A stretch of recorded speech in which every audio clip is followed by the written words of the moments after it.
Click பண்ணிக்கோங்க. அரக்கோணம் விசைத்தறி தொழிலாளர்களுக்கு ஊதிய உயர்வு கிடைக்க நடவடிக்கை எடுக்க வேண்டும் என சீமான் வலியுறுத்தியுள்ளார்.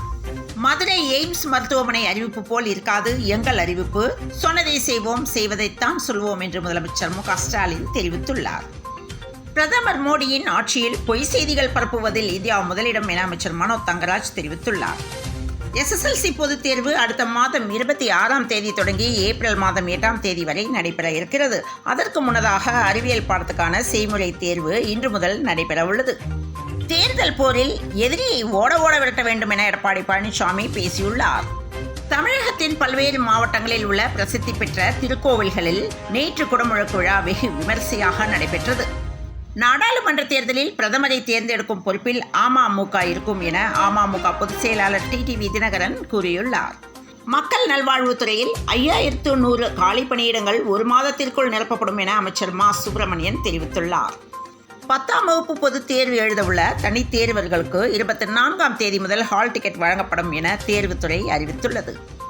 கல்விக்கு முக்கியத்துவம் கொடுக்கும் ஆட்சிதான் திராவிட மாடல் ஆட்சி என அமைச்சர் மெய்யநாதன் பேசியுள்ளார். ஆண்டிப்பட்டி ஒருபோக நிலங்களின் முறை பாசனத்திற்காக வைகை அணையிலிருந்து நேற்று காலை முதல் 2000 கன அடி நீர் திறக்கப்பட்டுள்ளது.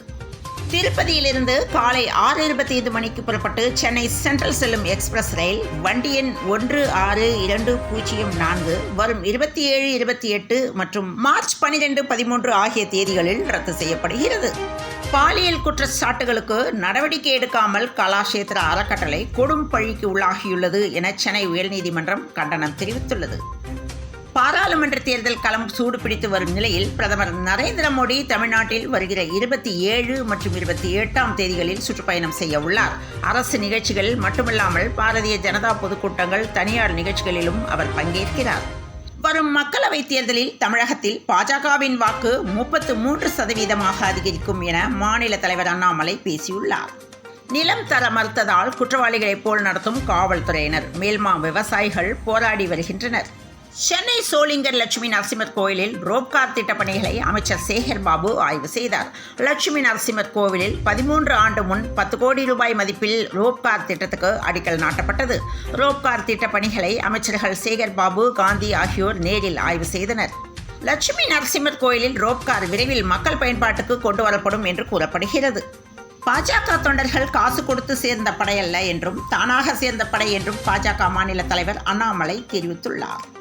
திருத்தணி முருகன் கோயிலில் வள்ளியம்மை திருக்கல்யாண நிகழ்ச்சி அதிகாலையில் நடந்தது. அதிகாலை 4:30 மணிக்கு மலைக்கோயில் வள்ளி மண்டபத்தில் முருகன் வள்ளியம்மைக்கு திருக்கல்யாணம் நடந்தது.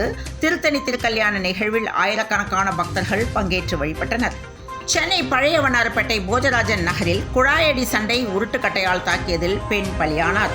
தாயும் கல்லூரி மாணவியும் கைது செய்யப்பட்டனர். தெலுங்கானாவில் BRS MLA லக்ஷ்ய நந்திதா வயது 37 நேற்று இரவு நடைபெற்ற நிகழ்ச்சி ஒன்றில் பங்கேற்றுவிட்டு காரில் திரும்பிய போது ஐதராபாத் சுல்தான்பூர் அருகே அவரது கார் விபத்தில் சிக்கியது. இந்த விபத்தில் MLA லக்ஷ்ய நந்திதா சம்பவ இடத்திலேயே உயிரிழந்தார். இந்தியாவுக்கு எதிரான 4வது டெஸ்ட் டாஸ் வென்ற இங்கிலாந்து பேட்டிங் தீர்வு. ரோஹித் சர்மாவின் ரசிகர் ஒருவர் அவருக்காக கவிதை வாசிக்கும் வீடியோ இன்ஸ்டாகிராமில் வைரலாகி வருகிறது. தொடர்ந்து இணைந்திருங்கள் பிரபாஸ் கதமம் செய்திகளுடன். மீண்டும் மற்றொரு செய்தியில் சந்திப்போம். வணக்கம்.